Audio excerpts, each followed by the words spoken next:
তাহলে বোঝা যাচ্ছে মুহাম্মদ সাল্লাল্লাহু আলাইহি ওয়াসাল্লাম গায়েবের খবর জানেন না। আরে স্ত্রী পাশে একেবারে গায়ের সাথে গাও লাগিয়ে ভান করে ঘুমিয়ে আছেন, তবু বুঝতে পারলেন না যে আমার স্ত্রী ভান করে ঘুমিয়ে আছেন, আর লোকে বলছে মুহাম্মদ সাল্লাল্লাহু আলাইহি ওয়াসাল্লাম গায়েবের খবর জানে। আয়েশা রাদিয়াল্লাহু আনহা নিজে বলছেন আমি ভান করে ঘুমিয়ে আছি। ভান করাটা তিনি নিজে বলছেন, ভান করে দেখি কি করে। ধীরে উঠলেন, কাপড় চোপড় নিলেন, দরজা খুললেন, দরজা বাহির থেকে বন্ধ করে দিলেন, চলে গেলেন। আমিও উঠলাম, মাথায় কাপড় দিলাম, দেখি কোথায় যায়। কবরস্থানে বাকিউল গারকাতে হাত তুলে দোয়া করলেন, একবার, দুইবার, তিনবার হাত তুলে দোয়া করলেন। এবার ঘুরে হাঁটতে লাগলেন, আমিও ঘুরে হাঁটতে লাগলাম। জোরে হাঁটলেন, আমিও জোরে হাঁটলাম। দৌড়াতে লাগলেন, আমিও দৌড়ালাম। আমি আগে পিছনে চলে এসেছি। হাদিস তো বুখারী মুসলিম, আপনার কাছে বিচারের কি আছে? আয়েশা জি, তুমি হাঁপাচ্ছ কেন? কি ব্যাপার? দৌড়ে এসেছেন যে?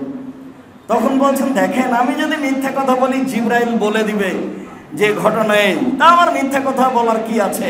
আসলে আমি তল্লাশি চালাচ্ছিলাম, আপনি উঠে যান কোথায়? আপনি অন্য কোনো স্ত্রীর কাছে যান নাকি? কি বলো, আল্লাহ রাসূল কি আল্লাহর বিরোধিতা করে নাকি? হ্যাঁ, আমি কবরস্থানে দোয়া করতে গেছিলাম, আমার দোয়া করার পরে কবরবাসীর সব পাপ ক্ষমা হয়ে গেল। আল্লাহ রাসূল কবরস্থানে গিয়ে হাত তুলে দোয়া করলেন, বউকে একটু জানিয়ে গেলেন না, ওমর আবু বকর সিদ্দিককে নিয়ে গেলেন না, একাই দোয়া করতে হবে, কথাই ঠিক। যখন ইব্রাহিম আলাইহিস সালাম দুধের বাচ্চা ইসমাইল এবং স্ত্রীকে কাবা ঘরের পাশে রেখে দিলেন, বুখারী মুসলিমের হাদিসে এসেছে ফাওয়াজাহুমাইতা দাওহাতা ফাওকা জামজামা আলাল মসজিদে। ইব্রাহিম আলাইহিস সালাম তার স্ত্রীকে, দুধের বাচ্চা ইসমাইলকে কাবা ঘরের পাশে জমজম কূপের উপর গাছের নিচে রেখে দিলেন। উল্টা ফিরে যেতে লাগলেন, পিছনে পিছনে স্ত্রী হাঁটতে লাগলেন, বলতে লাগলেন কোথায় যাচ্ছেন ইব্রাহিম, কোথায় যাচ্ছেন? একবারে ঘুরে দেখছেন না। তখন বলছেন আরে কোথায় আপনি যাচ্ছেন? এমন একটা উপত্যকায় ছেড়ে যাচ্ছেন যেখানে মানুষজন নেই, ঘাস পাতা নেই, পশু প্রাণী কিছুই নেই। আপনি কি আল্লাহর অনুমতিতে যাচ্ছেন? আল্লাহ কি আপনাকে এইভাবে চলে যেতে বলেছেন? তখন উনি বলছেন না মা। তখনও তিনি মুখ ঘোরাননি, ওইদিকেই চলে যাচ্ছেন, ওইদিকে মুখ করে চলে যাচ্ছে। স্ত্রীর উপরে ভালোবাসার অভাব ছিল না। 90 বছর বয়সে একটা বাচ্চা পেয়েছেন, বাচ্চার উপরে ভালোবাসার অভাব ছিল না। উপর থেকে আদেশ হয়েছেন, তাই এভাবে চলে যেতে হবে। একটু দূরে গিয়ে কাবা ঘরের দিকে মুখ করে হাত তুলে বলছেন রব্বানা ইন্নী আসকানতু মিন যুররিয়াতি বিওয়াদিন গায়রি যি যারইন ইনদা বাইতিকাল মুহাররম। হে আমার প্রতিপালক, আমার পরিবারের কিছু অংশ তোমার ঘরের পাশে রেখে দিলাম, যেখানে মানুষ জন্তু নেই, ঘাস পাতাও নেই, কোনো কিছুই নেই, মরুভূমিতে পাথরের উপরে রেখে দিলাম। তার ভালোবাসার অভাব ছিল না, কিন্তু উপর থেকে আদেশ আছে এইভাবে বউ স্ত্রীকে, ছেলেকে রেখে যেতে হবে। আপনি একটু রেখে আসেন দেখি কেমন লাগে, পরীক্ষা করে দেখবেন। এটা উপর থেকে আদেশ ছিল, তার নাম পরীক্ষা। সম্মানিত দিনী ভাই বোন, আল্লাহ রাসূল হাত তুলে দোয়া করাটাকেই পছন্দ করছেন। ইবাদত বান্দেগী করতে থাকবেন। যখন কোনো কিছু বলতে যাবেন, খাস করে তখন রাতে 2 রাকাত সালাত আদায় করে এই পদ্ধতিতে হাত তুলে দোয়া করবেন। পদ্ধতি বুরাইদা রাদিয়াল্লাহু তাআলা আনহু বলেন সামিয়া রাসূলুল্লাহ সাল্লাল্লাহু আলাইহি রাজুলান, আল্লাহর নবী একটা লোককে দোয়া করতে শুনলেন। লোকটা বলল আল্লাহুম্মা ইন্নী আসআলুকা বিআন্নাকা আনতাল্লাহ, আল্লাহ তোমার কাছে চাচ্ছি এই জন্য যে তুমি আল্লাহ, এই জন্য তো চাচ্ছি। আনতাল্লাহ লা ইলাহা ইল্লাল্লাহ, তুমি আল্লাহ, তুমি ছাড়া কোনো মাবুদ নেই। আল্লাহুস সামাদ, আল্লাহ একক, নিরপেক্ষ, মুখাপেক্ষীহীন। লাম ইয়ালিদ, তিনি কাউকে জন্ম দেননি। ওয়ালাম ইউলাদ, তার কারো থেকে তিনি জন্ম নেননি। ওয়ালাম ইয়াকুন লাহু কুফুওয়ান আহাদ, তার সমকক্ষ কেউ নেই। এই বলে যখন দোয়া করলেন, তখন আল্লাহ রাসূল বলছেন দা বিসমিল আজম, এই লোকটা ইসমে আজম দিয়ে দোয়া করেছে। এই যা দয়াবিহি আজাবা, ওই যা সয়লাবিহি আতা, এই দিয়ে দোয়া করলে কবুল হয়ে যায়। এই দিয়ে দোয়া করলে চাইলে দিয়ে দেওয়া হয়। এই দিয়ে দোয়া করলে কবুল হয়ে যায়। এই দিয়ে চাইলে দিয়ে দেওয়া হয়, এই দিয়ে দোয়া করলে কবুল হয়ে যায়, এই দিয়ে চাইলে দিয়ে দেওয়া হয়। তার নাম ইসমে আজম। আল্লাহুম্মা ইন্নী আসআলুকা বিআন্নাকা আনতাল্লাহ লা ইলাহা ইল্লা আনতাল আহাদুস সামাদুল্লাযী লাম ইয়ালিদ ওয়া লাম ইউলাদ ওয়া লাম ইয়াকুল লাহু কুফুওয়ান আহাদ। সাদ রাদিয়াল্লাহু তাআলা আনহু বলেন, রাসূল সাল্লাল্লাহু আলাইহি সাল্লাম বলেছেন, দাওয়াতু জিন্নুনে ইজাদা রাব্বাহু ওয়া ফি বাতনিল হুত। মা চলার দোয়া, যখন তিনি মাছের পেট থেকে দোয়া করেছিলেন, মা চলার দোয়া যখন তিনি মাছের পেট থেকে দোয়া করেছিলেন, দোয়ায় তিনি বলেছিলেন, লা ইলাহা ইল্লা আনতা সুবহানাকা ইন্নী কুনতু মিনাজ জালিমিন। কোরআন মাজিদে এসেছে, তিনটি অন্ধকারের ভিতরে তিনি দোয়া করেছিলেন। এক, ঘটনাটা ছিল রাতে। দুই, তিনি ডাকছেন পানির নিচে হতে, মাছে খায় নিয়েছে। তিন, তিনি আছেন মাছের পেটে, তাই তিনটে অন্ধকার। এক হলো রাত অন্ধকার, দুই হলো পানির নিচে অন্ধকার, তিন হলো মাছের পেটে। তিন অন্ধকারের ভিতর হতে তিনি বলছেন, লা ইলাহা ইল্লা আনতা সুবহানাকা ইন্নী কুনতু মিনাজ জালিমিন। এই শব্দ সপ্তম আকাশে গিয়ে লাগলো। আল্লাহ তাআলা বললেন, এই দোয়া দিয়ে যে দোয়া করবে, আমি নূহ আলাইহিস সালামকে বাঁচিয়ে দিলাম বিপদ হতে।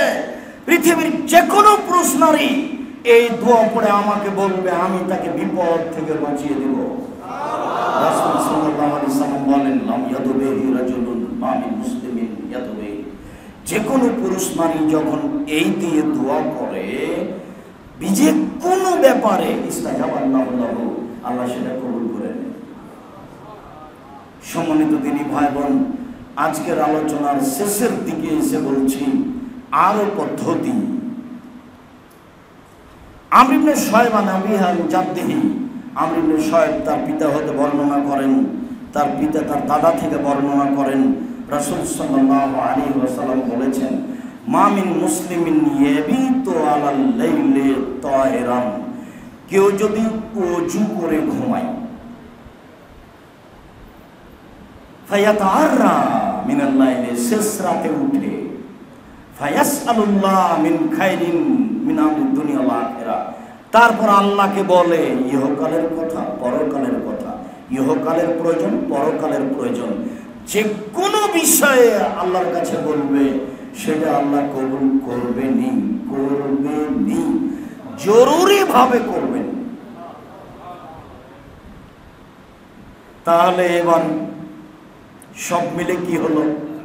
সব মিলে হলো রাত 2টার পরে, রাত 1টার পরে, সব মিলে হলো অজু করে ঘুমাতে হবে, সব মিলে হলো হাত তুলে দোয়া করতে হবে, পদ্ধতি এমন। সব মিলে হলো ইসমে আজম পড়তে হবে, সব মিলে হলো কান্নাকাটি করে বিনয়ের সাথে বলতে হবে, সব মিলে হলো দীর্ঘ সময় করতে হবে, সব মিলে হলো মাস মাস বছর বছর বলতে হবে। নিরাশার কিছু নেই, নিরাশা কাফের হয়, মুসলমান হয় না। আমার দোয়া কবুল হয় না, 20 বছর থেকে বলছি, এটা নিরাশা হয় কাফের, মুসলমান মুসলিম কোনোদিন নিরাশা হয় না। আমার দোয়া বৃথা যাবে না, এ কথাই চূড়ান্ত, এ আশায় দোয়া করতে হবে। কখনো দোয়া নিজের জন্য বদনামে দোয়া করবেন না, কখনো ছেলে মেয়ের জন্য বদদোয়া করবেন না, কখনো সম্পদের জন্য বদদোয়া করবেন না। রাসূল সাল্লাল্লাহু আলাইহি ওয়াসাল্লাম বললেন, লা তাদু আলা আনফুসিকুম ওয়ালা আমওয়ালিকুম ওয়ালা আওলাদিকুম। খবরদার নিজের জন্য বদদোয়া করো না। আরে কি ঝামেলা, বেঁচে থাকার চেয়ে না থাকাই ভালো। আবার কখনো বলবেন এইসব টাকা পয়সার ঝামেলা, এই ঝামেলা, ওই ঝামেলা, মামলা মোকদ্দমা, এইসব পয়সা না থাকাই ভালো, এ কথা বলতে হবে না। পয়সা নেই, আপনি অসহায় মানুষের পাশে দাঁড়াতে পারবেন না। দিন মজুর, আপনি যা উপার্জন করেন তা দিয়ে চাউল কিনে ভাত খান। আপনার একটা গ্রামের লোক খুব বিপদে পড়েছে, তার 1 টাকা নয়, ছেলেটার হাত ভেঙে গেছে, মেডিকেলে নিয়ে যেতে হবে, আপনি তো 10 টাকা দিতে পারবেন না। যে ব্যবসা করে সে দিতে পারবে। যার জন্য আল্লাহ রাসূল বলেছেন জমি চাষ করে খাওয়া ভালো নয়, তবে যায় অত অন্তঃশক্ত হয়। তোমরা ব্যবসা করো, ব্যবসা যে করবে সে নবী শহীদ সিদ্দিকের সাথে থাকবে বিচারের মাঠে, সত্যবাদী ব্যবসায়ী। আবার বলছেন শুধু আর তেজারাত মান কিজবাল আলাপ, ব্যবসা সত্য মিথ্যা দিয়ে হয়ে থাকে, শুভহু বিসাদাকা, দান দিয়ে সেটা পরিশোধ করে দাও। আর কখনো আপনি মানুষকে উঠানো আর নামানোর জন্য টাকা উপার্জন করবেন না। সবসময় আমার মনে থাকবে আমি কোটি টাকা ইনকাম করবো অসহায় মানুষের পাশে দাঁড়ানোর জন্য। জান্নাত পাবো আশা করি না, জান্নাত কিনবো আশা করি। বিচারের মাঠে বলবো আমি জান্নাত পাবো এ কথা বলি না, আমি জান্নাত কিনে নিয়েছি। কেন? আল্লাহ বলবেন কেন তুমি জান্নাত কিনে নিয়েছো? মানে তুমি বলেছো আমি মুমিন পুরুষ নারীর মাল ও টাকার বিনিময়ে, জান ও টাকার বিনিময়ে জান্নাত বিক্রি করে দিয়েছি। আমি জান্নাত কিনে নিয়েছি, আমার জান্নাত পাওয়ার আশঙ্কা আমি করি না। জান্নাত আমি কিনে নিয়েছি, নিজের ব্যাপার। হজ করে এই কথা বলা যাবে না, তাহাজ্জুদ পড়ে এই কথা বলা যাবে না।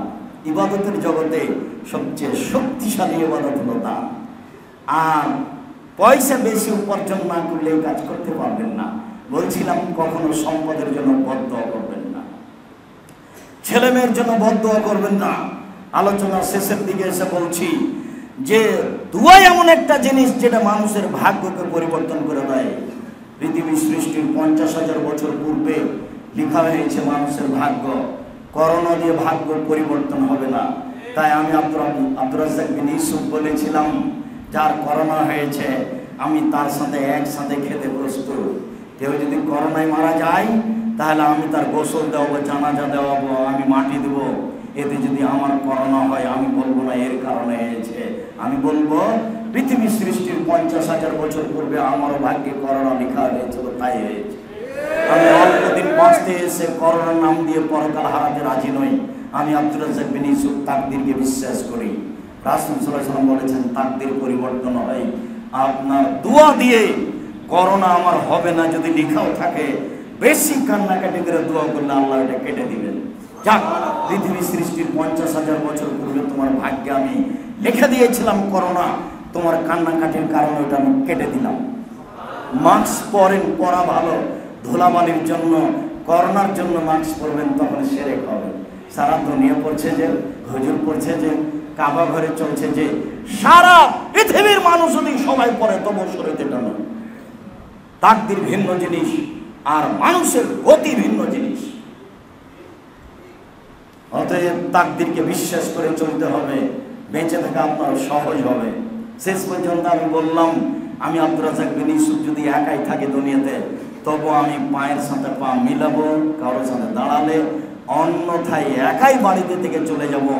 আমি এইভাবে সলাতে দাঁড়াতে রাজি নই, আমি মাস্ক পরে সলাত আদায় করতে রাজি নই। আল্লাহ রাসূল বলেছেন সলাতের সময় মুখ খুলে রাখতে হবে। আল্লাহ রাসূল বলেছেন সলাতের সময় টাকনোর উপরে কাপড় রাখতে হবে। আল্লাহ রাসূল যেটা বলেছেন সেটাই হবে। অন্তত মসজিদে রাসূলেরটা করতে হবে। আর শরীয়তের সম্পূর্ণ উল্টা চলে যখনই এরকম কোনো সমস্যা আসে, প্রায় হুজুর সেই দিকেই চলবে, এ কথাই ঠিক। সম্মানিত দিনী ভাই বোন, আনাস রাদিয়াল্লাহু তাআলা আনহু বলেন রাসূল সাল্লাল্লাহু আলাইহি ওয়াসাল্লাম বলেছেন আল্লাহ তাআলা বলেন ইবনা আদম মা দাওতানি ওয়া রাজাউতানি গাফারতু লাকা আলা মা কানা ফিকা ওয়া লা উবালি। আদমের ছেলে মেয়ে শোনো, তুমি আমাকে যেভাবে ডাকো আমি সেভাবে থাকি, তুমি যেভাবে আশা পোষণ করো সেভাবে আমি পূর্ণ করে থাকি। আমি তোমার সব পাপ ক্ষমা করে দিই, আমি পরোয়া করি না তুমি কত বড় পাপী, আমি পরোয়া করি না তুমি কত বড় পাপী, আমি পরোয়া করি না তুমি কত বড় পাপী। আদমের ছেলে মেয়ে শোনো, তুমি যেভাবে ডাকো আমি সেভাবে থাকি, তুমি যেভাবে আশা পোষণ করো সেভাবে পূর্ণ করে থাকি। আমি পরোয়া করি না তুমি কত বড় পাপী, আমি তোমার সব পাপ ক্ষমা করে দিই, আমি পরোয়া করি না তুমি কত বড় পাপী। আদমের ছেলে মেয়ে শোনো, তুমি যেভাবে ডাকো আমি সেভাবে থাকি, তুমি যেভাবে আশা পোষণ করো সেভাবে পূর্ণ করে থাকি। আমি তোমার সব পাপ ক্ষমা করে দিই, আমি পরোয়া করি না তুমি কত বড় পাপী। ইবনা আদম লাউ বালাগাত যুনুবুকা আনানা সামায়ে, আদমের ছেলে মেয়ে শোনো, তোমার পাপ বেশি হতে হতে যদি আকাশে লেগে যায়, পাপ আর পাপ, এরপরেও ফাস্তাগফিরতানি, তুমি যদি আমার কাছে ক্ষমা ভিক্ষা চাও আমি তোমাকে ক্ষমা করে দেব, আমি পরোয়া করি না তুমি কত বড় পাপী। তুমি যেভাবে ডাকো আমি সেভাবে থাকি, তুমি যেভাবে আশা পোষণ করো আমি সেভাবে থাকি, আমি পরোয়া করি না তুমি কত বড় পাপী। সম্মানিত মসজিদের মুসল্লি, আল্লাহকে ডাকলে আল্লাহ আমার ডাকে, আপনার ডাকে সাড়া দিবেন, এ কথা আল্লাহ তাআলা বলেন। এ কথা মুহাম্মদ সাল্লাল্লাহু আলাইহি ওয়াসাল্লাম বলেন। আবু হুরায়রা রাদিয়াল্লাহু তাআলা আনহু বলেন, রাসূল সাল্লাল্লাহু আলাইহি ওয়াসাল্লাম বলেছেন, লা ইয়াযালু ইসআলু লিনাবদি মা লাম ইয়াতুব ইসমিল্লাহ কাতিয়াত রাইমিন লাম ইয়াস্তাজিল। আল্লাহ তাআলা মানুষের কথা শুনেন, মানুষের ডাকে সাড়া দেন যতক্ষণ পর্যন্ত মানুষ তিন ধরনের দোয়া করে না। এক, বেইসমিন, পাপের দোয়া করে না, আল্লাহ আমি জেনা করছি কেউ যেন না দেখে, এই দোয়া কবুল হবে না। আরেকটা হলো এই, কেউ যদি আত্মীয়তার সম্পর্ক ছিন্ন করার দোয়া করে, আল্লাহ আমাকে আর যেন এ লোকের বাড়িতে না আসতে হয়, আর যেন কোনোদিন শ্বশুর বাড়ি না আসতে হয়, এরকম আত্মীয়তার সম্পর্ক ছিন্ন করার দোয়া করলে তা কবুল হবে না। আর ওয়াইস্তাজিল, তাড়াহুড়া করলে দোয়া কবুল হবে না। ওয়ালাম ইয়াস্তাজিল, তাড়াহুড়া করলে দোয়া কবুল হবে না। সাহাবীগণ বললেন, ওমান ইস্তেজাব, তাড়াহুড়া কি? পাপের দোয়া করলে কবুল হবে না এটা বুঝলাম, সম্পর্ক ছিন্ন করার দোয়া করলে কবুল হবে না এটাও বুঝলাম, কিন্তু তাড়াহুড়া করলে দোয়া কবুল হবে না এইটা কি? তখন আল্লাহ রাসূল বললেন, বলে বলে দোয়া করলাম, কত দোয়া করলাম কই কবুল হয় না, দোয়া করলাম, কত দোয়া করলাম কই কবুল হয় না, তারপর অলস হয়ে যায়, তারপর দোয়া ছেড়ে দেয়, এই হলো তাড়াহুড়া করা। এ কথা মুহাম্মদ সাল্লাল্লাহু আলাইহি সাল্লাম বলেন। তিনি বলেন, মানুষের দোয়া কবুল হবে এ কথাই ঠিক, যদি মানুষ এমন এমন এমন না করে। আবু হুরায়রা রাদিয়াল্লাহু তাআলা আনহু বলেন, রাসূল সাল্লাল্লাহু আলাইহি সাল্লাম বলেছেন, দুআ হুয়াল ইবাদা, প্রার্থনাই হচ্ছে ইবাদত। কবুল হবে না কেন? দোয়াই হচ্ছে ইবাদত, কবুল হবে না কেন? আল্লাহকে ডাকাই হচ্ছে ইবাদত, কবুল হবে না মানে কবুল হবে। আবু হুরায়রা রাদিয়াল্লাহু তাআলা আনহু বলেন, রাসূল সাল্লাল্লাহু আলাইহি ওয়াসাল্লাম বলেছেন, লা ইয়াকুদু কওমুন ইয়াযকুরুনাল্লাহ, যখনই মানুষ কোথাও বসে আল্লাহকে ডাকে তখন হাফাতুল মালায়েকা, ওই জায়গাটা ফেরেশতা ঘেরে নেন, অগাসিয়াতুম রাহমা, রহমত দিয়ে ওই জায়গাটা ঢেকে দেওয়া হয়, অন্নাসালাত আলাইহিমুস সাকিনা, ওদের উপরে মানুষের উপরে আল্লাহর পক্ষ থেকে নিরাপত্তা অবতীর্ণ হয়, ওয়াযাকারাহুমুল্লাহু ফিমান ইনদাহু, আল্লাহ তাআলা জিবরাইল মিকাইল ফেরেশতাদের ডেকে বলেন, দেখো দেখো দেখো ওরা আমাকে কিভাবে ডাকে, ওদের ডাকে তো আমি সাড়া দিব, এদেরকে তো তোমরা সৃষ্টি করতে নিষেধ করেছিলে, দেখো ওরা কিভাবে ডাকে। আল্লাহকে ডাকলে সেই জায়গাটা ফেরেশতা ঘিরে রাখেন, আল্লাহকে ডাকলে সেই জায়গায় নিরাপত্তা অবতীর্ণ হয়, আল্লাহকে ডাকলে সেই জায়গার রহমত দিয়ে দয়া দিয়ে ঘিরে দেওয়া হয়। হাদিস বুখারী মুসলিম এই কথা রাসূল সাল্লাল্লাহু আলাইহি সাল্লাম বলেন। তাতে বোঝা যায় যে মানুষ প্রার্থনা করলে মানুষের দোয়া কবুল হবে, মানুষ যদি এমন এমন এমন দোয়া না করে। তাড়াহুড়ার কিছু নেই। মুহাম্মদ সাল্লাল্লাহু আলাইহি সাল্লাম অপমানজনক অবস্থায় বেকায়দায় পড়ে দোয়া করেছিলেন, তবু দোয়া কবুল হয়েছিল 12 বছর পরে। ইয়াকুব আলাইহিস সালাম ছেলে ইউসুফ আলাইহিস সালামের জন্য দোয়া করেছিলেন, দোয়া করতে করতে চোখের পানি বের হতে হতে চোখ অন্ধ হয়ে গেছিল, দোয়া কবুল হয়েছিল 25 বছর পরে। আয়েশা রাদিয়াল্লাহু তাআলা আনহা জেনার বদনাম ঘাড়ে করে 29 দিন যাবত প্রতীক্ষমান ছিলেন। 29 দিন পরে দোয়া কবুল হলো। তিনি বললেন 29 দিনে আমি আমার চোখে সুরমা লাগাইনি, মানে 29 দিন যাবত আমার চোখের পানি কোনোদিন বন্ধ হয়নি, এক টানা একই রকম আমি কান্নাকাটি করতে দেখেছি। সেই দিন আমি আরো বেশি কষ্ট পেয়েছিলাম, যেদিন মুহাম্মদ সাল্লাল্লাহু আলাইহি সাল্লাম আমাকে এসে বললেন, দেখো আয়েশা, তুমি যদি জেনা করে থাকো তাহলে বলো করেছি, আর যদি না করে থাকো তাহলে বলো করিনি, এ কথা তুমি স্পষ্ট করো। তখন আয়েশা রাদিয়াল্লাহু তাআলা আনহা বলেছিলেন, বলেন কি? আজ যদি বলি হ্যাঁ তাহলে মিথ্যা হবে সত্য, যদি বলি না তাহলে জনগণ বলবে করে বলছেন না। সাবরিকা সাবরে আবে ইউসুফ, আমার ধৈর্য ইউসুফের বাপের ধৈর্যের মতো। ইউসুফের বাপ 25 বছর যাবত ধৈর্য ধারণ করেছিলেন, আমি একটু ধৈর্য ধারণ করতে পারি না। দেখি সেদিন কবে আসে, যেদিন আমার আল্লাহর পক্ষ থেকে আসে যে আমি অশ্লীল কাজ করিনি। আজকে আপনার মুখের সামনে আমি স্বীকৃতি দিতে রাজি নই। আমি যদি বলি হ্যাঁ তাহলে মিথ্যা হবে সত্য, আমি যদি না বলি তাহলে জনগণ বলবে আরে করে বলছে না নিজেকে বাঁচানোর জন্য। আমি আপনার এই কথায় সাড়া দিতে প্রস্তুত নই। সাবরি কাসাবরে আবে ইউসুফ, আমার ধৈর্য ইউসুফের বাপের ধৈর্যের মতো। দোয়া করতে থাকি 29 দিন যাবত।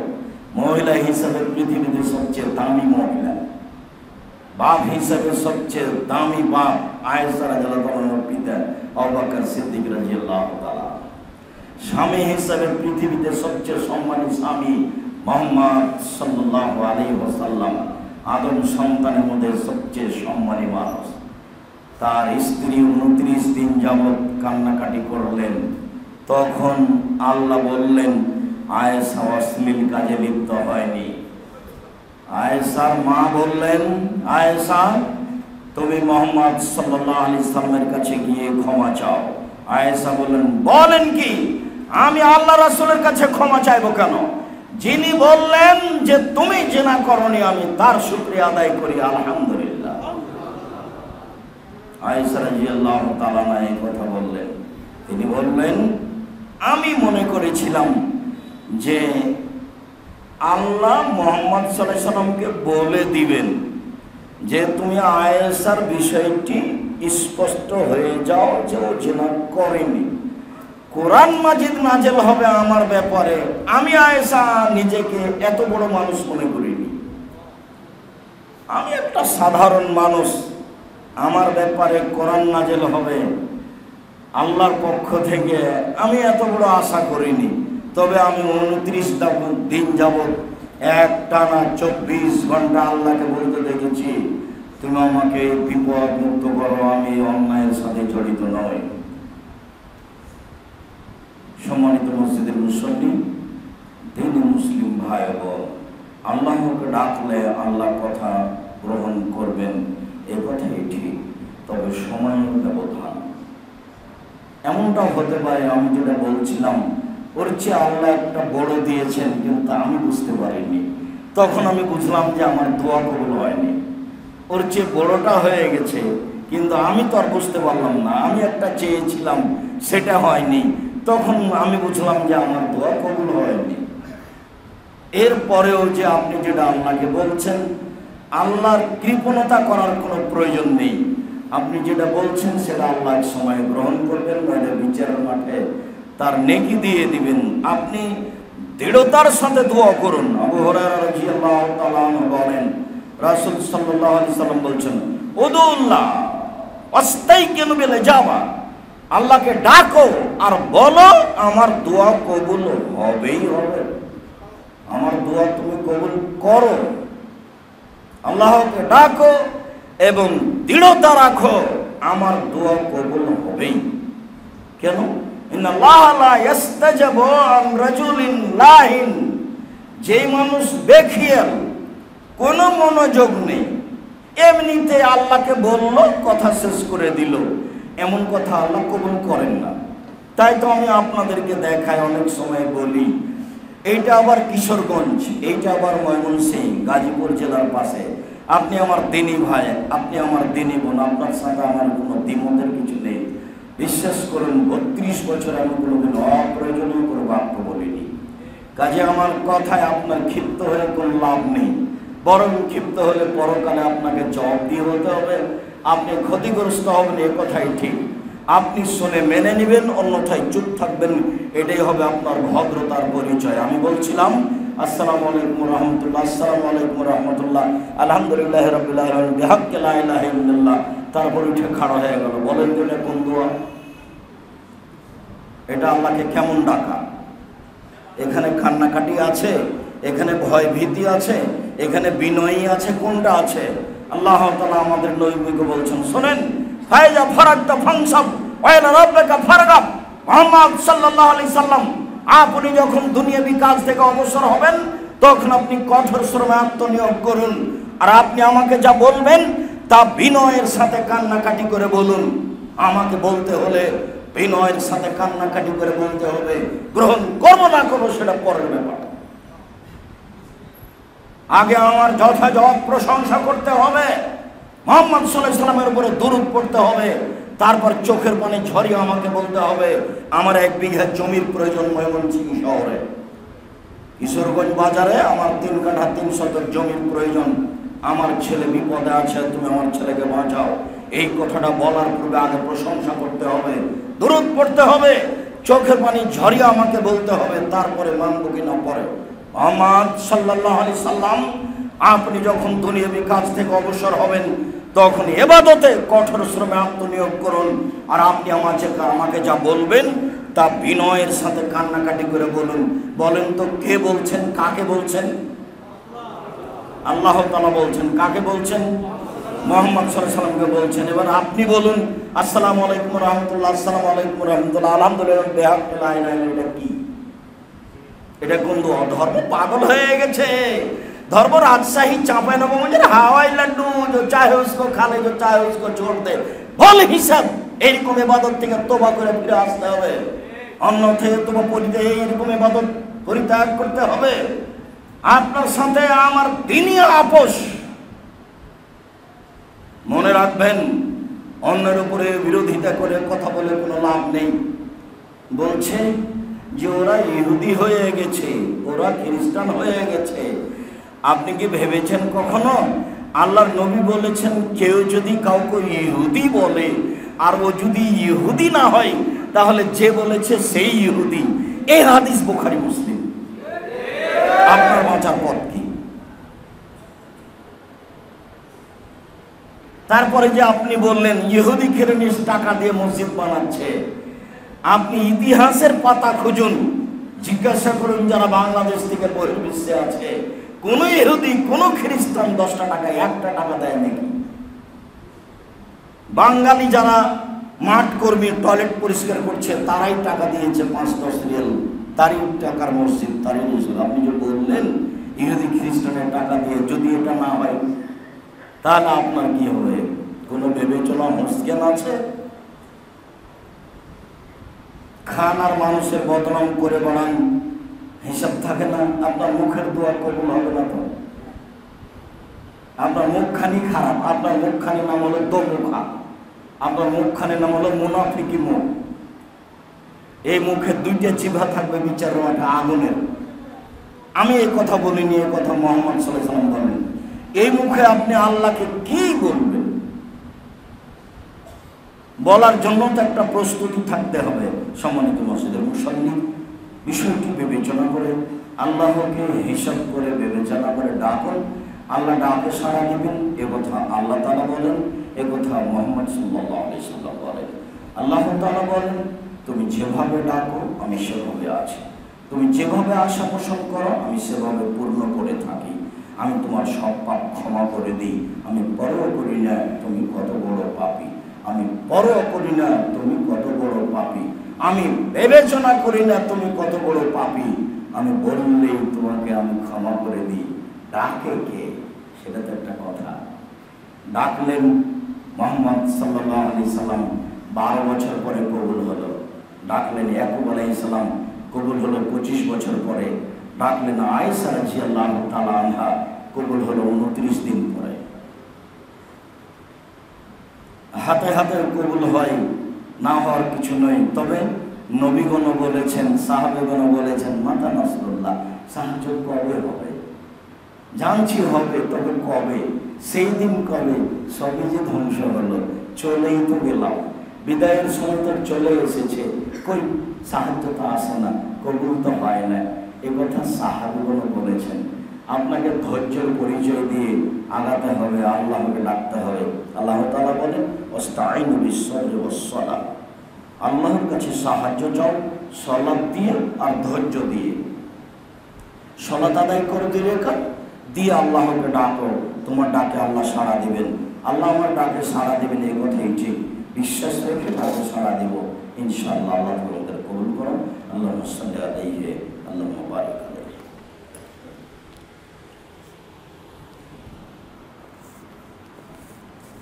আলহামদুলিল্লাহ ওয়াহদা, আসসালাতু ওয়াসসালামু আলা মান লা নাবিয়্যা বা'দা। আবু হুরায়রা রাদিয়াল্লাহু তাআলা আনহু বলেন, রাসূল সাল্লাল্লাহু আলাইহি ওয়াসাল্লাম বলেছেন, মান লাম ইয়াসআলিল্লাহ ইয়াগদাব আলাইহি, যে আল্লাহকে ডাকে না তার উপরে আল্লাহ অসন্তুষ্ট হন। এইবার মুখখান যে বন্ধ করে থাকছেন সারাদিন 24 ঘন্টা, একবার যে বলছেন না আস্তাগফিরুল্লাহ ওয়া আতুবু ইলাইহি, আল্লাহর নবী কোনো জায়গাতে বসলে 70 বার বলতেন আস্তাগফিরুল্লাহ ওয়া আতুবু ইলাইহি, 70 বারের অধিক বলতেন। আপনি সারাদিনে আজকে খুঁজে পাবেন না কয়বার বলেছেন আস্তাগফিরুল্লাহ ওয়া আতুবু ইলাইহি। তো কি ডাকেন আপনি? আল্লাহর নবী বলছেন আল্লাহকে না ডাকলে আল্লাহ কি হন? অসন্তুষ্ট হন। তো তাহলে আমি আর আপনি তো আল্লাহকে অসন্তুষ্ট করেই রেখেছি, তাহলে কেমন হবে? রাসূল সাল্লাল্লাহু আলাইহি ওয়াসাল্লাম বলছেন, এবার খুব মনে রাখতে হবে, লাইসা শাইউন আকরামু আলাল্লাহি মিনাদ দুআ, আল্লাহর কাছে চাওয়া কাজটি, ওকে বলা কাজটি আল্লাহর কাছে যত প্রিয়, পৃথিবীর কোন ইবাদত আল্লাহর কাছে তত প্রিয় নয়। হজ একটা বড় ইবাদত, অনেক পয়সা খরচ হয়, এরপরেও এত প্রিয় ইবাদত নয় আল্লাহর কাছে। আপনি আল্লাহকে একটা কথা বলবেন যে আমাকে মাফ করো, এই কথাটা, আল্লাহ তুমি আমাকে মাফ করো, এই কথা তার কাছে অনেক অনেক অনেক বেশি প্রিয়। আল্লাহ তুমি আমার একটু বাড়ি ঘরের ব্যবস্থা করে দাও, এই কথাটা তার কাছে অনেক প্রিয়। আমার ছেলেটাকে একটা মানুষের মতো মানুষ করে দাও, এই কথাটা তার কাছে অনেক প্রিয়। চুপ থাকলে আপনার উপরে অসন্তুষ্ট। তার কাছে চাওয়া কাজটি ওর কাছে যত প্রিয়, পৃথিবীর কোন ইবাদত তার কাছে তত প্রিয় নয়। তার সাথে আবার আরেকটা হাদিস, রাসূল সাল্লাল্লাহু আলাইহি সাল্লাম বলেন, লাইসা শাইউন আহাব্বা ইলাল্লাহি মিন কাতরাতাইনি ওয়া সারায়ানি, এক ফোঁটা চোখের পানি আল্লাহর ভয়ে আল্লাহর কাছে যত প্রিয়, পৃথিবীর কোন ইবাদত তার কাছে তত প্রিয় নয়। এবার দেখেন তো, দুইটা পাশাপাশি এক জায়গাতে জমা করেন। একটা হলো আল্লাহর কাছে চাওয়া ডাকার, একটা হলো এক ফোঁটা চোখের পানি। এবার দুইটার সমন্বয়ে কি হলো? চোখের পানি ফেলে আল্লাহরকে ডাকা আল্লাহর কাছে যত প্রিয়, পৃথিবীর কোনো কিছু আল্লাহর কাছে তত প্রিয় নয়। নির্জনে, যখন কেউ নেই, 7 শ্রেণীর মানুষ বিচারের মাঠে বিশেষ ছায়াতলে থাকবে। তার 1 শ্রেণীর মানুষ নির্জনে আল্লাহকে ডাকে, 2 চোখের পানি ঝরঝর করে ঝরে। এই মানুষ বিচারের মাঠে বিশেষ ছায়াতলে থাকবে। তাহলে বোঝা যাচ্ছে চাওয়ার সময় বিনয়ী হতে হবে, নম্র হতে হবে, চোখের পানি ঝরঝর করে ঝরবে। এরপরে আল্লাহ বুঝবেন, হ্যাঁ লোকটা আসলেই আমাকে বলছে। আপনি আপনার মতো বললে হবে? পীর সাহেব যেভাবে বলেছেন সেভাবে বললে হবে? বুজুর্গানে দিন বলেছেন সেভাবে বললেই হবে? জি না, রাসূল সাল্লাল্লাহু আলাইহি ওয়াসাল্লামের পদ্ধতিতে বললেই হবে, তাছাড়া হবে না। আনাস রাদিয়াল্লাহু তাআলা বলেন, রাসূল সাল্লাল্লাহু আলাইহি ওয়াসাল্লাম বলেছেন, ইয়াসআলু আহাদুকুম রাব্বাহু হাজাতাহু কুল্লাহা। সবাই যেন আল্লাহর কাছে সব কিছু চায়, যা প্রয়োজন সব কিছু আল্লাহর কাছে চাইবে। এই কথা আল্লাহ রাসূল বলার পরে নিচে নামতে লাগলেন, মানে ছোট থেকে ছোট, ছোট থেকে ছোট, ছোট থেকে ছোট, হাত্তা ইয়াসআলা সিসআনা আলিহি। স্যান্ডেলের জুতা যদি ফিতে ছিঁড়ে যায় সেটাও যেন আল্লাহকে বলে এটার ব্যবস্থা করে দাও। স্যান্ডেলের জুতা ফিতে এই কথা নয়, কিন্তু এটার অর্থ হলো এই যে একটু কাজ করবো, একটা দা লাগবে, দা কুড়াবো, আল্লাহ তুমি এটার ব্যবস্থা করো। এই কথাটা তাকে বলতে হবে। এটা ম্যাচ, একটা খড়ি, একটু আগুন, একটু লবণ, যেটা কিনতে বেশি কিছু ভারী লাগে না। একটা মরিচ, একটা মরিচ হলে সকালের পান্তা খাওয়া হবে, কিন্তু উপস্থিত নেই। পাশের ঘরের রুমে এক বন্ধু আছে, আল্লাহ তুমি ব্যবস্থা করো। তারপরে বলেন 10টা মরিচ আছে। এটার অর্থ হলো এই, ছোট থেকে ছোট, বড় থেকে বড় সব কিছুই যেন আদম সন্তান আল্লাহর কাছে চায়। মানুষের কাছে চাইলে উনি অসন্তুষ্ট হন, দিতে পারি আমি, আর তুমি আরেকজনকে গিয়ে বলো মানে পীর সাহেবকে বললে হবে? বিপদে পড়লে এই জন্য কি তদবির আছে? হুজুর হুজুর সব তদবির করে দেন, পীর সাহেব তদবির করে দেন, বলো এটা তদবির রাসূল সাল্লাল্লাহু আলাইহি ওয়াসাল্লামের করাটা নিতে হবে, আল্লাহর কাছে চাইতে হবে। কি পদ্ধতিতে? তা আজকের আলোচনায় সম্মানিত দিনী ভাই বোন বলছিলাম, সূর্য ঢোলার পরপরই চাইলে কবুল হয়। কেন? তখন সব আকাশের দরজা খুলে দেওয়া হয়েছে। রাত 12টার পরে চাইলে কবুল হয়। কেন? তখন আকাশের সব দরজা খুলে দেওয়া হয়েছে। আজান এবং একামাতের মাঝে চাইলে কবুল হয়। কেন? আজান হওয়ার সাথে সাথে সব দরজা খুলে দেওয়া হয়েছে। এবং রাসূল সাল্লাল্লাহু আলাইহি ওয়াসাল্লাম বলেছেন, আজান যখন শুরু হয়েছে তখন তুমি সব কাজ বন্ধ করে চুপচাপ করে উত্তর দিতে থাকো। উত্তর দিতে দিতে দিতে ফাইজান তাহাইতা সাউতুতা, যখন আজান শেষে হয়ে যাবে তখন তুমি আল্লাহকে কিছু বলো, যা বলে নেবেন আল্লাহ। এ কথা মুহাম্মদ সাল্লাল্লাহু আলাইহি ওয়াসাল্লাম বলেন। চাওয়ার পদ্ধতিতে আবু হুরায়রা রাদিয়াল্লাহু তাআলা আনহু বলেন, রাসূল সাল্লাল্লাহু আলাইহি ওয়াসাল্লাম বলেছেন, এনজল রাব্বুনা তাআলা ইলা সামাই দুনিয়া হিনা কাসরুল্লাহ ইলা আখিরা। যখন রাতের 3 ভাগের 2 ভাগ পার হয়ে যায় তখন আল্লাহ তাআলা সপ্তম আকাশ থেকে প্রথম আকাশে নেমে আসেন। কিভাবে আসেন এটা আপনার ভাবার প্রয়োজন নাই, তার ক্ষমতা অনুযায়ী আসেন। সব কিছু করতে পারেন, তাই তিনি আল্লাহ। ওহ আলা কুল্লি শাইইন কাদির, তিনি হলেন সর্বশক্তিমান। মায়ালি কবেহি মা, তার জন্য যেটা শোভনীয় সেইভাবে তিনি নেমে আসেন, দিয়ে বলেন, মায়াগুনি ফাস্তাজিবালাহু, কে আমাকে ডাকে আমি তা ডাকে সাড়া দিব। মায়া সুলিনি ফাউতিয়াহু, কে কিছু চায়, যে যা চায় আমি তাকে তাই দিয়ে দিব। মায়াস্তাগফিরুনি ফাগফিরালাহু, কে ক্ষমা ভিক্ষা চায় আমি তাকে ক্ষমা করে দিব। হাদিস বুখারী মুসলিম। রাতের 3 ভাগের 2 ভাগ পার হওয়ার পরে অনুমান 2টা, 1টার পরে, 2টার পরে, 2:30টার পরে, এরকম একটা হিসাব করতে হবে। জরুরি ঘোষণা, যেমন আইয়ুব খানের মার্শাল আইন জারি ছিল, আপনার নিজের উপরে এবং আপনার পরিবারের উপরে মার্শাল আইন জারি থাকবে। একেবারে জরুরি ঘোষণা, রাত 10টার পরে বাসায় কেউ জেগে থাকতে পারবে না, শুধুমাত্র যে ছেলে মেয়ে পড়াশোনা করছে ব্যতীত সবাকে ঘুমিয়ে যেতে হবে। কেন? রাসূল সাল্লাল্লাহু আলাইহি ওয়াসাল্লাম বলেছেন, একরাহুল কালাম আবাদ আল ইশায়ে একরাহুন নাওমা কাবল আল ইশায়ে। আল্লাহর নবী এশার সালাতের পরে কথা বলাকে ঘৃণা করতেন। তিনি এশার সালাতের পূর্বে ঘুমিয়ে যাওয়াকে ঘৃণা করতেন। এশার সালাতের পূর্বে ঘুমিয়ে যাওয়া ঘৃণিত কাজ, এশার সালাতের পরে কথা বলা ঘৃণিত কাজ। এশার সালাতের পরে 10টা হতে হতে ঘুমিয়ে যেতে হবে। তাহলে আপনি যদি 4 ঘন্টা পরে জাগেন তাহলে 2 ঘন্টার 2টাই ঘুম ভেঙে যাবে। যদি আপনি 3 ঘন্টা পরে জাগেন তাহলে 3টার পরে ঘুম ভেঙে যাবে। যদি আপনি 5 ঘন্টা ঘুমিয়ে থাকেন তাহলে 3টায় ঘুম ভেঙে যাবে। আপনি সুন্দর করে উঠে আকাশের দিকে তাকিয়ে সূরা আলে ইমরানের শেষ রুকু পড়েন, প্রথম 5 আয়াত পড়েন, তারপরে আরো দোয়া আছে পড়েন, এরপরে ওযু করে আসেন, 2 রাকাত সালাত আদায় করেন, এরপর আপনি আল্লাহকে বলেন কি বলতে চাচ্ছেন, বলার পদ্ধতি।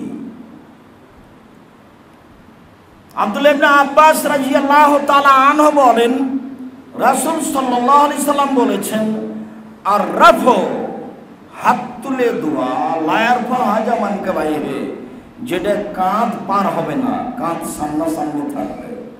হাত তুলে বলতে হবে, হাত মিলাতে হবে না ফাঁকা থাকবে, এই কথা মুহাম্মদ সাল্লাল্লাহু আলাইহি সাল্লাম বলেননি। তবে হাত তোলার কথা মুহাম্মদ সাল্লাল্লাহু আলাইহি সাল্লাম বলেন। একবার বলেন, আল মাসআলা, চাওয়া হচ্ছে এমন, দেখেন চাওয়া হচ্ছে এমন। আর একবার বলছেন ওয়াল ইবতিহাল, এমন তো হাত দুটি বাড়িয়ে দিবে। হাত দুটি বাড়িয়ে দিবে তো এইভাবে না এভাবে? আনাস রাদিয়াল্লাহু তাআলা আনহু বলেন, ইয়ারফু ইয়াদাইহি রাসূলুল্লাহ সাল্লাল্লাহু আলাইহি ওয়াসাল্লাম হাত্তা ইউরা বাইজা উদাইহি। আল্লাহ রাসূল হাত যখন উঠালেন তখন তার বগলের শুভ্রতা দেখা গেল। তবে যদি এইভাবে উঠাই তাহলে শুভ্রতা দেখা যাবে না, এভাবে উঠাই তাহলে দেখা যাবে না। এবার এইভাবে উঠালে দেখা যাবে, এর নাম ইবতিহাল। হাত একবারে সোজা করে মাথার উপর দিকে চলে যাবে, বগলের শুভ্রতা দেখা যাবে। আপনি এবার হাত তুলে আল্লাহকে বলছেন, এ কথাই সুন্দর। সালমান রাদিয়াল্লাহু তাআলা আনহু বলেন, রাসূল সাল্লাল্লাহু আলাইহি ওয়াসাল্লাম বলেছেন, ইন্না রাব্বাকুম হাইয়ুন কারীমুন, তোমাদের প্রতিপালক লজ্জাশীল, বড় লজ্জা পায়। ইয়াস্তাহি মিন আবদিহি, পুরুষ নারী দাস দাসী। ইয়ারফু ইয়াদাইহি ইলাইহি আয়রুদ্দুহু সিফরান, যখন হাত উঠিয়ে বলে তখন হাতটা ফিরিয়ে দিতে লজ্জা পায় না। হাতটা তুলে আমাকে বলছে, আমি তাকে ফিরিয়ে দিব না, ঠিক আছে তুমি যা চাচ্ছ দিয়ে দিলাম। হাত তুলে বললে তখন উনি লজ্জা পান ফিরিয়ে দিতে। তাহলে তো হাত তুলে দোয়া করাই উত্তম। জি, এ কথাই ঠিক। আব্দুল রাজ্জাক সাহেব, আপনারাই তো নাকি হাত তুলে দোয়া তুলে দিচ্ছেন, এ কথাও ঠিক। 1992 সালে সর্বপ্রথম ময়মনসিং চিনেডলি জামালপুরে এসেছিলাম হাত তুলে দোয়া করার বিষয় নিয়ে বাহাস করতে, যদি এখনো যায় না। হাত তুলে দোয়া করতে হবে, এই কথাই ঠিক। হাত তুলে দোয়া করা গুরুত্বপূর্ণ ইবাদত, এ কথাই ঠিক। সবাই মিলে জামাত নামাজের পরে হাত তুলে দোয়া করলে এটা বেদাত হবে, এটাই চূড়ান্ত। ঈদের মাঠে গিয়ে সবাই মিলে হাত তুলে দোয়া করলে বেদাত হবে, এটাই চূড়ান্ত। সভা সমিতির পরে বিবাহের বৈঠক পরে সবাই মিলে হাত তুলে দোয়া করলে বিদাত হবে, এটাই চূড়ান্ত। কবরস্থানে গিয়ে সবাই মিলে হাত তুলে দোয়া করলে বিদাত হবে, এটাই চূড়ান্ত। আল্লাহ রাসূল রাতে উঠে একাই চলে গেলেন কবরস্থানে দোয়া করার জন্য, হাত তুলে দোয়া করলেন। পাশে স্ত্রী ঘুমিয়েছিলেন, তিনি যখন ভাবলেন আমার স্ত্রী ঘুমিয়ে গেছেন, উনি ভাবলেন, আয়েশা বলছেন, আমি তো ভান করে ঘুমিয়ে আছি, আমি তো আসলে ঘুমাইনি, আমি তো আসলে এমনি ভান করে আছি, দেখি কি করে, দেখি কি করে। চুপ, একটু পরে উঠে চলে গেলেন। তাহলে বোঝা যাচ্ছে মুহাম্মদ সাল্লাল্লাহু আলাইহি ওয়াসাল্লাম গায়েবের খবর জানেন না। আরে স্ত্রী পাশে একেবারে গায়ের সাথে গাও লাগিয়ে ভান করে ঘুমিয়ে আছেন, তবু বুঝতে পারলেন না যে আমার স্ত্রী ভান করে ঘুমিয়ে আছেন।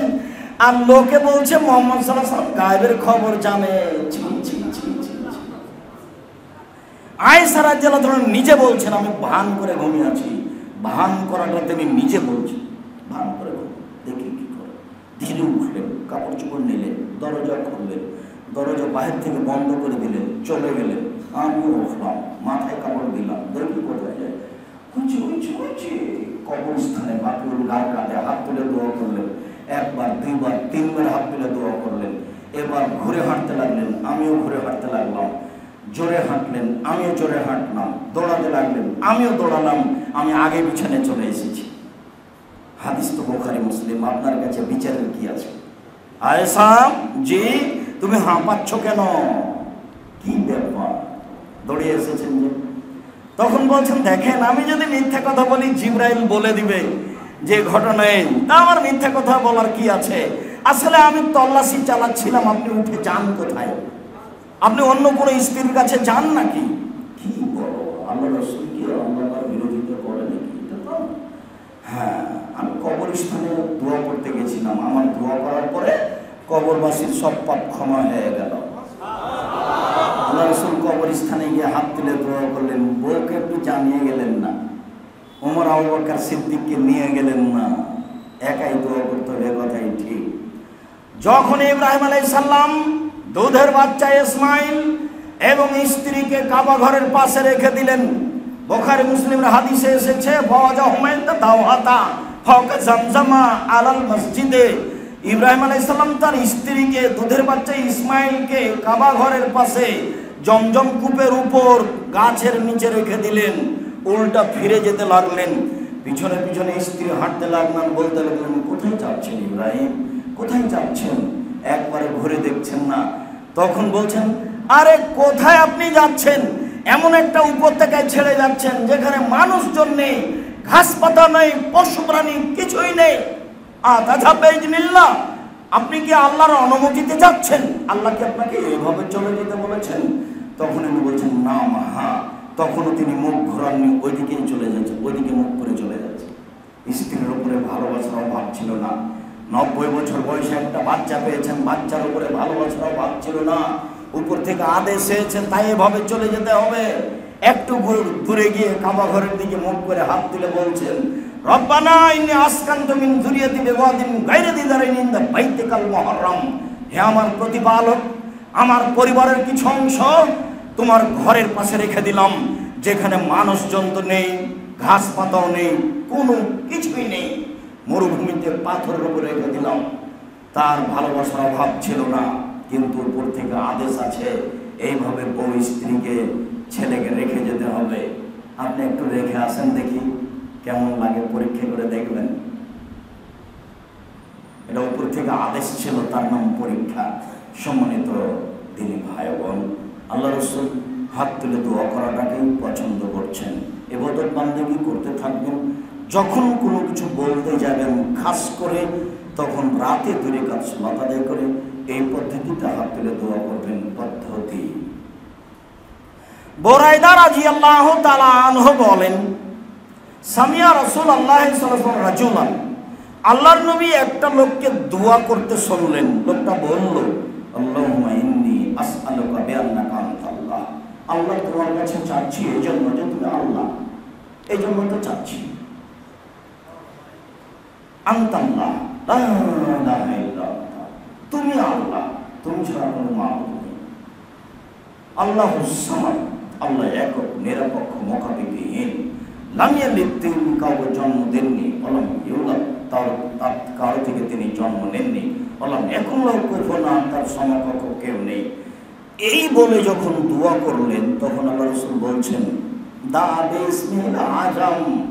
এই লোকটা ইসমে আজম দিয়ে দোয়া করেছে।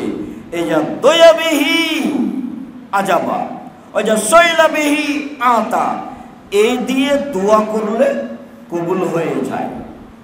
এই দিয়ে দোয়া করলে চাইলে দিয়ে দেওয়া হয়। এই দিয়ে দোয়া করলে কবুল হয়ে যায়। এই দিয়ে চাইলে দিয়ে দেওয়া হয়। এই দিয়ে দোয়া করলে কবুল হয়ে যায়। এই দিয়ে চাইলে দিয়ে দেওয়া হয়। তার নাম ইসমে আজম। আল্লাহুম্মা ইন্নী আসআলুকা বিআন্নাকা আনতাল্লাহ, লা ইলাহা ইল্লা আনতাল আহাদুস সামাদুল্লাযী লাম ইয়ালিদ ওয়া লাম ইউলাদ ওয়া লাম ইয়াকুল লাহু কুফুওয়ান আহাদ। সাদ রাদিয়াল্লাহু তাআলা আনহু বলেন, রাসূল সাল্লাল্লাহু আলাইহি সাল্লাম বলেছেন, দাওয়াতু জিন্নুনে ইজাদা রাব্বাহু ওয়া ফি বাতনিল হুর। মা চলার দোয়া যখন তিনি মাছের পেট থেকে দোয়া করেছিলেন। মা চলার দোয়া, যখন তিনি মাছের পেট থেকে দোয়া করেছিলেন, দোয়ায় তিনি বলেছিলেন লা ইলাহা ইল্লা আনতা সুবহানাকা ইন্নী কুনতু মিনাজ জালিমিন। কোরআন মাজিদে এসেছে তিনটি অন্ধকারের ভিতরে তিনি দোয়া করেছিলেন। এক, ঘটনাটা ছিল রাতে। দুই, তিনি ডাকছেন পানির নিচে হতে, মাছি খায় নিয়েছে। তিন, তিনি আছেন মাছের পেটে, তাই তিনটে অন্ধকার। এক হলো রাত অন্ধকার, দুই হলো পানির নিচে অন্ধকার, তিন হলো মাছের পেটে। তিন অন্ধকারের ভিতর হতে তিনি বলছেন লা ইলাহা ইল্লা আনতা সুবহানাকা ইন্নী কুনতু মিনাজ জালিমিন। এই শব্দ সপ্তম আকাশে গিয়ে লাগলো।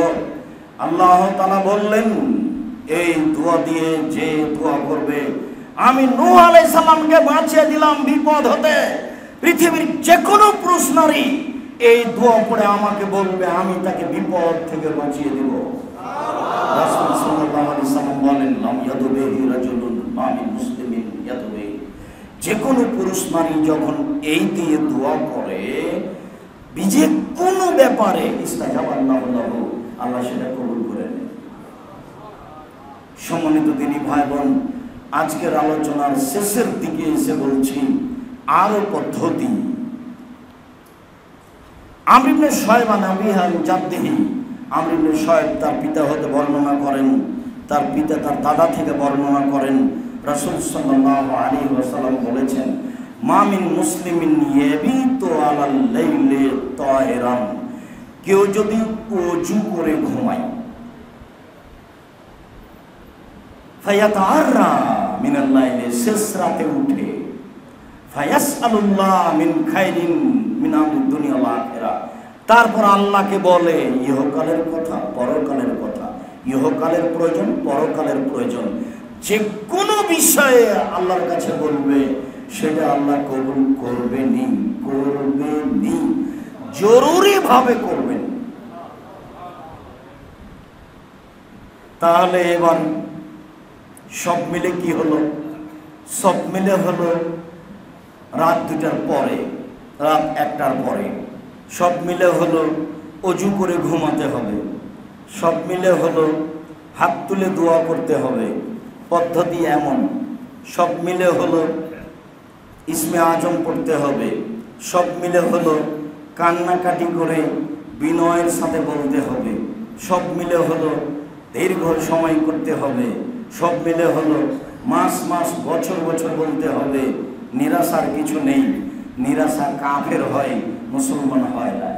আমার দোয়া কবুল হয় না, 20 বছর থেকে বলছি, এটা নিরাশা হয় কাফের। মুসলমান মুসলিম কোনোদিন নিরাশা হয় না। আমার দোয়া বৃথা যাবে না, এ কথাই চূড়ান্ত। এ আশায় দোয়া করতে হবে। কখনো দোয়া নিজের জন্য বদনামে দোয়া করবেন না, কখনো ছেলে মেয়ের জন্য বদদোয়া করবেন না, কখনো সম্পদের জন্য বদদোয়া করবেন না। রাসূল সাল্লাল্লাহু আলাইহি ওয়াসাল্লাম বললেন, লা তাদু আলা আনফুসিকুম ওয়ালা আমওয়ালিকুম ওয়ালা আওলাদিকুম। খবরদার নিজের জন্য বদদোয়া করো না। আরে কি ঝামেলা, বেঁচে থাকার চেয়ে না থাকাই ভালো। আবার কখনো বলবেন এইসব টাকা পয়সার ঝামেলা, এই ঝামেলা, ওই ঝামেলা, মামলা মোকদ্দমা, এইসব পয়সা না থাকাই ভালো, এ কথা বলতে হবে না। পয়সা নেই, আপনি অসহায় মানুষের পাশে দাঁড়াতে পারবেন না।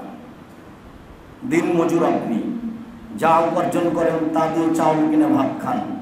আপনার একটা গ্রামের লোক খুব বিপদে পড়েছে, তার 1 টাকা নয়, ছেলেটার হাত ভেঙে গেছে, মেডিকেলে নিয়ে যেতে হবে। আপনি তো 10 টাকা দিতে পারবেন না। যে ব্যবসা করে সে দিতে পারবে। যার জন্য আল্লাহ রাসূল বলেছেন, জমি চাষ করে খাওয়া ভালো নয়, তবে যায়, অত অন্তঃশক্ত হয়। তোমরা ব্যবসা করো, ব্যবসা যে করবে সে নবী, শহীদ, সিদ্দিকের সাথে থাকবে বিচারের মাঠে, সত্যবাদী ব্যবসায়ী। আবার বলছেন শুধু আর তেজারাত মান কিজবাল আলাপ, ব্যবসা সত্য মিথ্যা দিয়ে হয়ে থাকে, ফাশুবহু বিসাদাকা, দান দিয়ে সেটা পরিশোধ করে দাও। আর কখনো আপনি মানুষকে উঠানো আর নামানোর জন্য টাকা উপার্জন করবেন না। সবসময় আমার মনে থাকবে, আমি কোটি টাকা ইনকাম করবো অসহায় মানুষের পাশে দাঁড়ানোর জন্য। জান্নাত পাবো আশা করি না, জান্নাত কিনবো আশা করি। বিচারের মাঠে বলবো আমি জান্নাত পাবো এ কথা বলি না, আমি জান্নাত কিনে নিয়েছি। কেন? আল্লাহ বলবেন কেন তুমি জান্নাত কিনে নিয়েছো? মানে তুমি বলেছো আমি মোমেন পুরুষ নারীর মাল ও টাকার বিনিময়ে, জান ও টাকার বিনিময়ে জান্নাত বিক্রি করে দিয়েছি।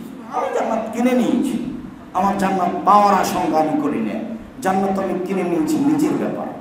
হজ করে এই কথা বলা যাবে না, তাহাজ্জুদ পড়ে এই কথা বলা যাবে না। ইবাদতের জগতে সবচেয়ে শক্তিশালী ইবাদত হলো দান। আর পয়সা বেশি উপার্জন না করলে এই কাজ করতে পারবেন না। বলছিলাম কখনো সম্পদের জন্য বদদোয়া করবেন না, ছেলে মেয়ের জন্য বদদোয়া করবেন না। আলোচনার শেষের দিকে এসে বলছি যে দুয়া এমন একটা জিনিস যেটা মানুষের ভাগ্যকে পরিবর্তন করে দেয়। পৃথিবী সৃষ্টির 50,000 বছর পূর্বে লেখা হয়েছে মানুষের ভাগ্য।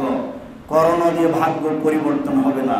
তাই আমি আব্দুর রাজ্জাক বিন ইউসুফ বলেছিলাম যার করোনা হয়েছে আমি তার সাথে একসাথে খেতে প্রস্তুত।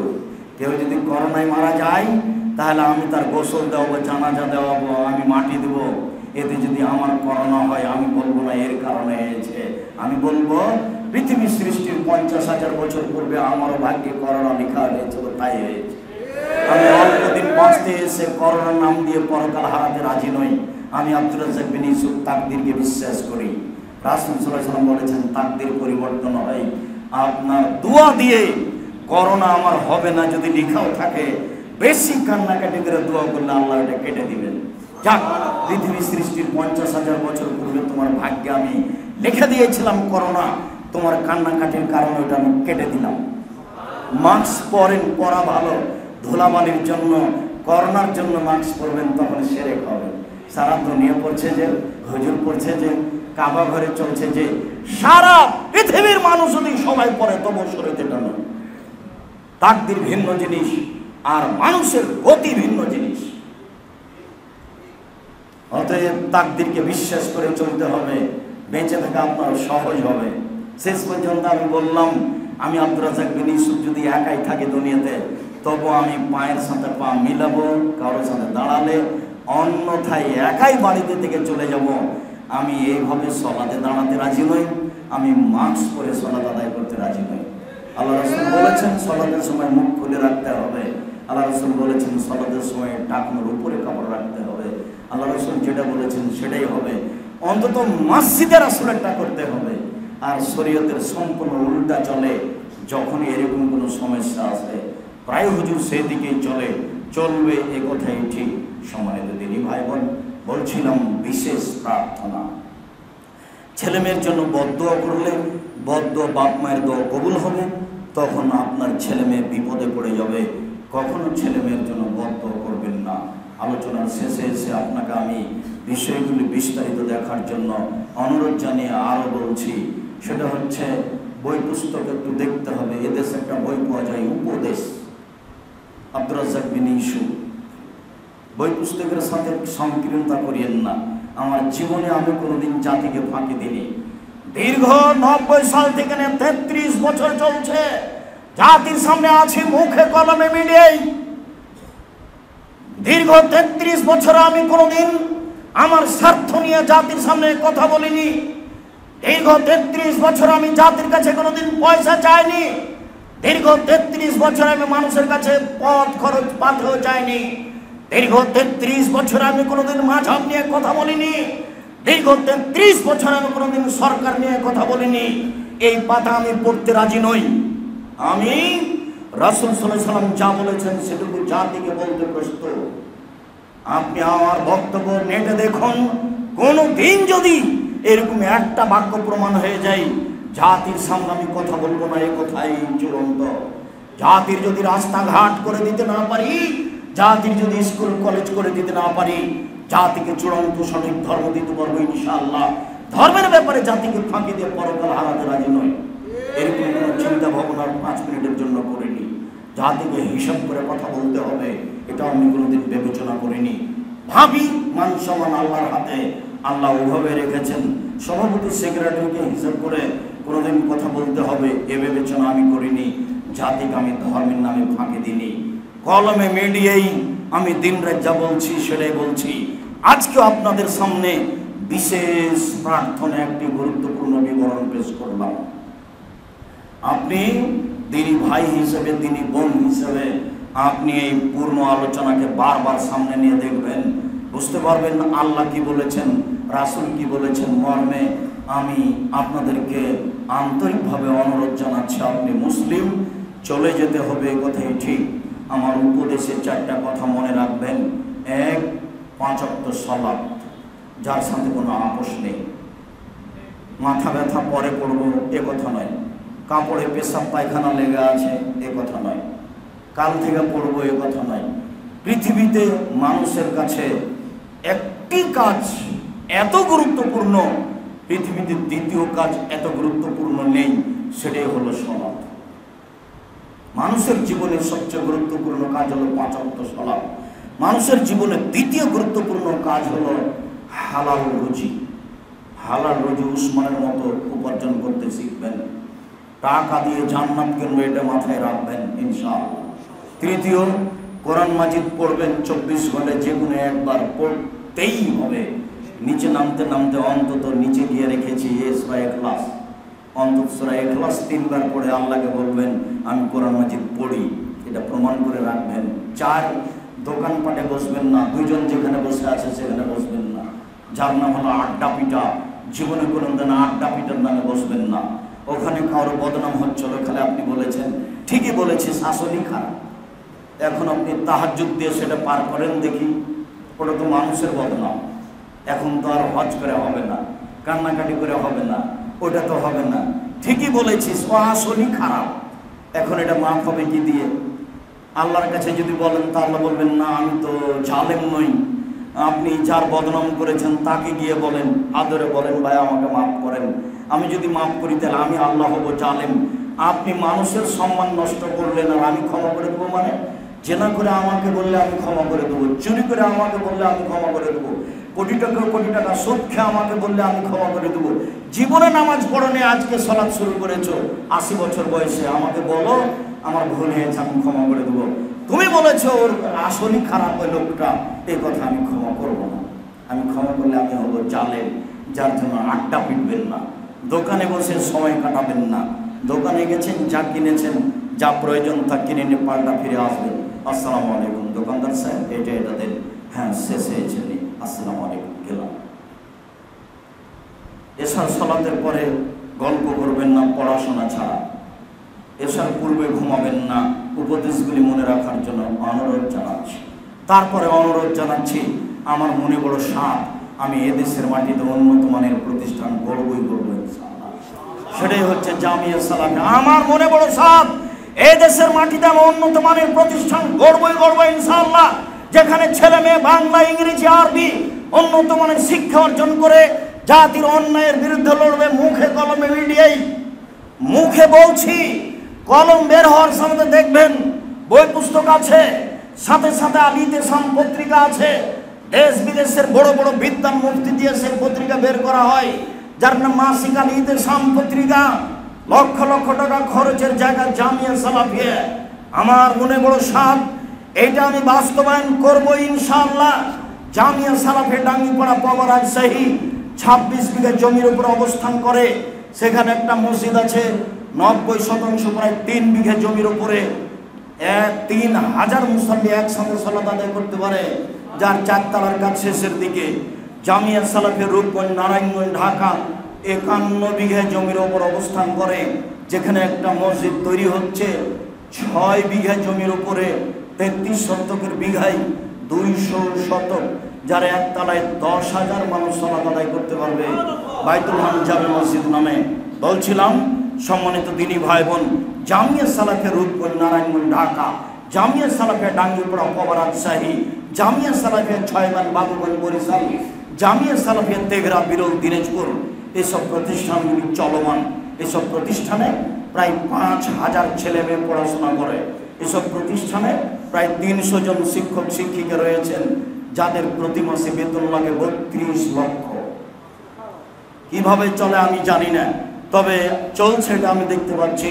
মর্মে আপনার কাছে যেটা আকুল আবেদন রেখেছি, সেটা হলো আজকে বিশেষ প্রার্থনার আলোচনা চলছিল। আজ থেকে আপনি নিজের জন্য দোয়া করবেন, তখন আপনি বলবেন আল্লাহ তুমি জামিয়া সালাফে কবুল করো। এইটুকু আমার দাবি, অন্য কিছু দাবি নেই। কিভাবে হবে সেটা আপনাকে ভাবতে হবে না। কিশোরগঞ্জ জেলা না ভাবলেও চলবে, তবে আমি চাই না যে না ভাবুক, আমি চাই যে ভাবুক। আপনার 10 টাকা ছাড়া জামিয়া সালাফে গড়ুক, এটা আমি চাইনি। পতিতালয়ের মহিলা যদি কুকুরকে পান পান করে জান্নাত পেতে পারে, জামিয়া সালাফে আপনার 10 টাকা থাকলে আপনি জান্নাত পাবেন ইনশাআল্লাহ। শিরক মুক্ত প্রতিষ্ঠান জামিয়া সালাফিয়া, বিদআত মুক্ত প্রতিষ্ঠান জামিয়া সালাফিয়া, দল মুক্ত প্রতিষ্ঠান জামিয়া সালাফিয়া, সংগঠন মুক্ত প্রতিষ্ঠান জামিয়া সালাফিয়া, হিংসা মুক্ত প্রতিষ্ঠান জামিয়া সালাফিয়া। মর্মে আপনাকে আমি অন্তর থেকে দোয়া করার জন্য অনুরোধ জানাচ্ছি। খুতবার শেষে এসে বলছি, আল্লাহ এতটা অঞ্চলে যেসব দিনী ভাই বোন, এই মসজিদ সংক্রান্ত যারা দিনী ভাই বোন চলে গেছেন কবরে, তুমি তাদের কবরের শাস্তি মাফ করো।